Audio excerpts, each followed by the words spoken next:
नमस्कार। जय श्री राम, जय श्री कृष्णा। ओम नमो भगवते वासुदेवाय नमः.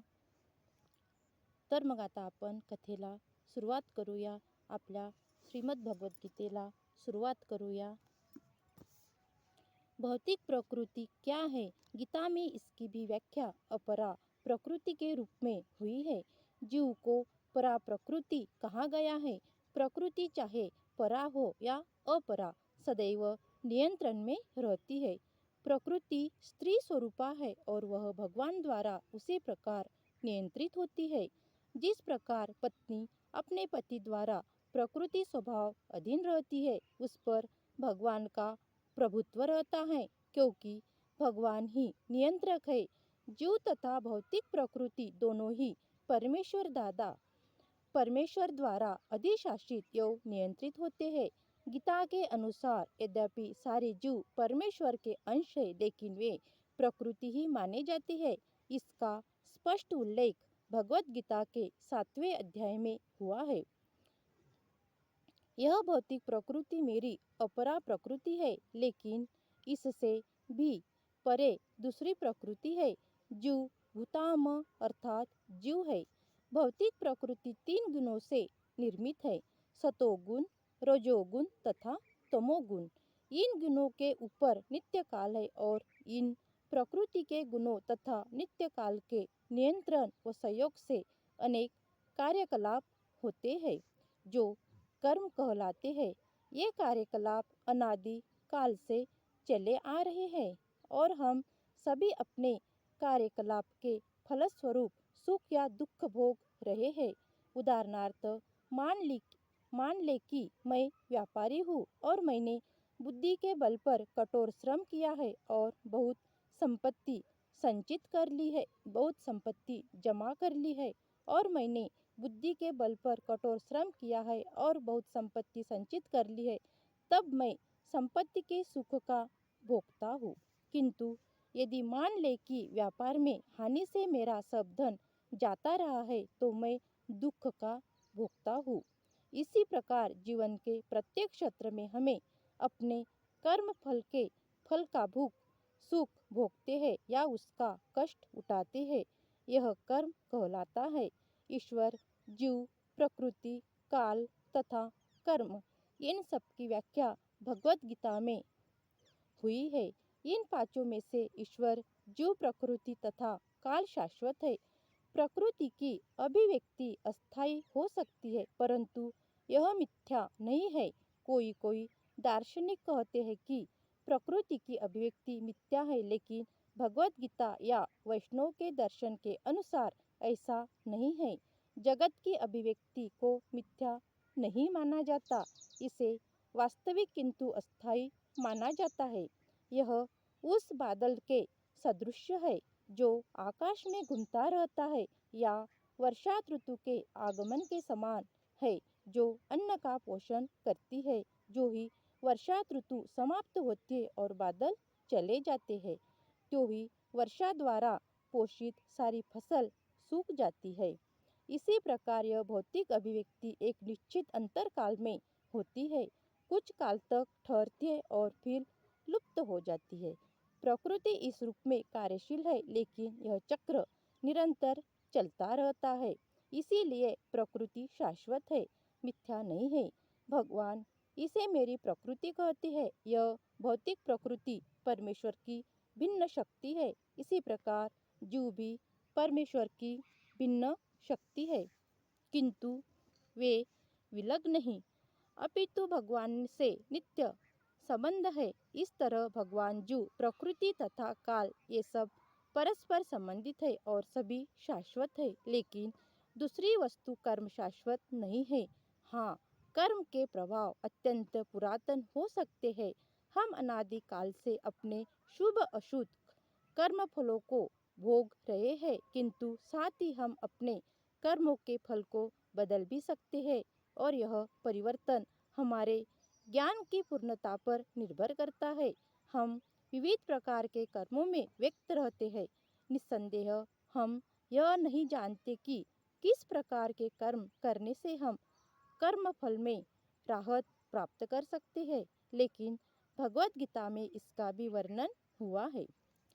ईश्वर अर्थात परम ईश्वर की स्थिति परम चेतना स्वरूप है, जो भी ईश्वर के अंश होने के कारण चेतन है। जीव तथा भौतिक प्रकृति दोनों की प्रकृति बताया गया है, अर्थात वे परमेश्वर की शक्ति है, किंतु इन दोनों में से केवल जीव चेतन है, दूसरी प्रकृति चेतन नहीं है। यही अंतर है। इसीलिए जीव प्रकृति परा या उत्कृष्ट कहलाती है, क्योंकि जीव भगवान जैसी चेतना से युक्त है, लेकिन भगवान की चेतना परम है। और किसी को यह नहीं कहना चाहिए कि जीव भी परम चेतन है। जीव कभी भी यहाँ तक कि अपनी शुद्ध अवस्था में भी परम चेतन नहीं हो सकता, और यह सिद्धांत भ्रामक है कि जीव परम चेतन हो सकता है। वह चेतन तो हो सकता है, लेकिन पूर्णया परम चेतन नहीं। जीव तथा ईश्वर का अंतर भगवत गीता के 13वें अध्याय में बताया जाएगा। ईश्वर क्षेत्र तज्ञ व चेतन है, जैसा कि जीव भी है, लेकिन जीव केवल अपने शरीर के प्रति संचेत रहता है, जबकि भगवान समस्त शरीरों के प्रति संचेत रहते हैं, क्योंकि वे प्रत्येक जीव के हृदय में वास करते हैं। वे जीव विशेष की मानसिक गति से परिचित रहते हैं। हमें यह नहीं भूलना चाहिए। यह भी बताया गया है कि परमात्मा प्रत्येक जीव के हृदय में ईश्वर या नियंता के रूप में वास कर रहे हैं, और जैसा जीव चाहता है वैसा करने के लिए जीव को निर्देशित करते रहते हैं। जीव भूल जाता है कि उसे क्या करना है। पहले तो वह किसी का विधि से कर्म करने का संकल्प करता है, लेकिन फिर वह अपने ही कर्मों की क्रियाओं और प्रतिक्रियाओं से उलझ जाता है। एक प्रकार का शरीर त्यागने के बाद वह दूसरा शरीर ग्रहण करता है। जिस प्रकार हम वस्त्र उतारते तथा पहनते रहते हैं, इसी प्रकार जब आत्मा देहांतरण कर जाता है, अतः उसे अपने विगत कर्मों का फल भोगना पड़ता है। ये कार्यकलाप तभी बदल सकते हैं जब जीव सतोगुण में स्थित हो और यह समझे कि उसे कौन से कर्म करने चाहिए। यदि वह ऐसा करता है तो उसके विगत कर्मों के सारे फल बदल जाते हैं। फलस्वरूप कर्म शाश्वत नहीं है। इसीलिए हमने यह कहा है कि पांचों ईश्वर, जीव, प्रकृति, काल तथा कर्म में ये चार शाश्वत है, कर्म शाश्वत नहीं है। परम चेतन ईश्वर जीव से हमें इसे मामले के समान है। भगवान तथा जीव दोनों के चेतनाएं दिव्य है। यह चेतना पदार्थ के संयोग से उत्पन्न नहीं होती है, ऐसा सोचना भ्रांति मूलक है। भगवत गीता इस सिद्धांत को स्वीकार नहीं करती कि चेतना भौतिक संयोग की किन्हीं परिस्थितियों में उत्पन्न होती है। यह चेतना भौतिक परिस्थितियों के आवरण के कारण विकृत रूप से प्रतिबिंबित हो सकती है। जिस प्रकार रंगीन कांच से परावर्तित प्रकाश उसी रंग को प्रतीत होता है, परंतु भगवान की चेतना भौतिकता से प्रभावित नहीं होती है। भगवान कहते हैं, जब वे इस भौतिक जगत में अवतरित होते हैं तो उनकी चेतना पर भौतिक प्रभाव नहीं पड़ता। यदि वे इस तरह प्रभावित होते तो दिव्य विषयों के संबंध में उस तरह बोलने के अधिकारी न होते, जैसा कि भगवत गीता में बोलते हैं। भौतिक कल्पश चेतना से युक्त हुए बिना कोई दिव्य जगत के विषय में कुछ नहीं कह सकता। अतः भगवान भौतिक दृष्टि से कलुषित नहीं है, परंतु हमारी चेतना अभी भौतिक दृष्टि में दूषित है। भगवत गीता शिक्षा देती है कि हमें इस कलुषित चेतना को शुद्ध करना है। शुद्ध चेतना होने पर हमारे सारे कर्म ईश्वर की इच्छानुसार होंगे और इससे हम सुखी हो सकेंगे। ऐसा नहीं कि हमें अपने कार्य बंद कर देने चाहिए, अपितु हमें अपने कर्मों को शुद्ध करना चाहिए, और शुद्ध कर्म भक्ति कहलाते हैं। भक्ति में कर्म सामान्य कर्म प्रतीत होते हैं, किंतु वे कलुषित नहीं होते। एक अज्ञानी व्यक्ति भक्त को सामान्य व्यक्ति की भांति कर्म करते देख सकता है, किंतु ऐसा मूर्ख यह नहीं समझता कि भक्त या भगवान के कर्म अशुद्ध चेतना या पदार्थ से कलुषित नहीं होते। वे त्रिगुणातीत होते हैं। जो भी हो, हमें यह जान लेना चाहिए कि अभी हमारी चेतना कलुषित है। हम भौतिक दृष्टि से कलुषित होते हैं तो हम बुद्ध कहलाते हैं। मिथ्या चेतना का प्रकट इसलिए होता है कि हम अपने प्रकृति को प्रतिकूल मान बैठते हैं। यह मिथ्या अहंकार कहलाता है। जो व्यक्ति देहात्म बुद्धि में लीन रहता है वह अपनी स्थिति को नहीं समझ पाता। भगवद गीता का प्रवचन देहांत बुद्धि से मनुष्य को मुक्त करने के लिए ही हुआ था और भगवान से यह सूचना प्राप्त करने के लिए ही अर्जुन ने अपने आप को इस अवस्था में उपस्थित किया था। व्यक्ति को देहांत बुद्धि से मुक्त होना चाहिए। अध्यात्मवादी के लिए प्रारंभिक कर्म यही है।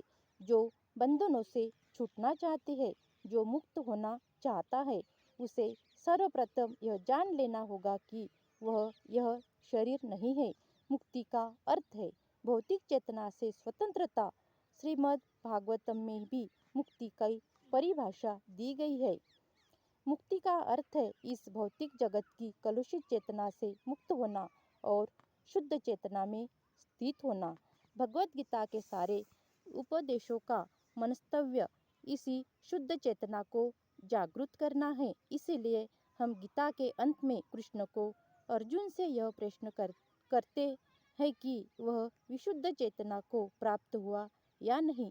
शुद्ध चेतना का अर्थ है भगवान के आदेशानुसार कर्म करना। शुद्ध चेतना का यही सार है। भगवान का अंश होने के कारण हमें चेतना पहले से ही रहती है, लेकिन हमें निकृष्ट गुणों द्वारा प्रभावित होने की प्रवृत्ति पाई जाती है। किंतु भगवान परमेश्वर होने के कारण कभी प्रभावित नहीं होते। परमेश्वर तथा शूद्र जीवों में यही अंतर है। यह चेतना क्या है? यह चेतना है मैं हूँ। तो फिर मैं हूँ क्या है? कलुषित चेतना में मैं हूँ का अर्थ है कि मैं सर्वस्वी हूँ। मैं ही भोगता हूँ। यह संसार चलायमान है क्योंकि प्रत्येक जीव यही सोचता है कि वही इस भौतिक जगत का स्वामी है। भौतिक चेतना के दो मनोमय विभाग है। एक के अनुसार मैं ही दृष्टा हूँ और दूसरे के अनुसार मैं भोगता हूँ। लेकिन वास्तव में परमेश्वर दृष्टा तथा भोक्ता दोनों है और परमेश्वर का अंश होने के कारण जीव न तो दृष्टा है न तो भोक्ता है, वह मात्र सहयोगी है। इससे आगे की कहानी हम अगले वीडियो में सुनेंगे। तब तक के लिए ओम नमो भगवते वासुदेवाय नमः। हरे राम हरे कृष्णा हरे कृष्णा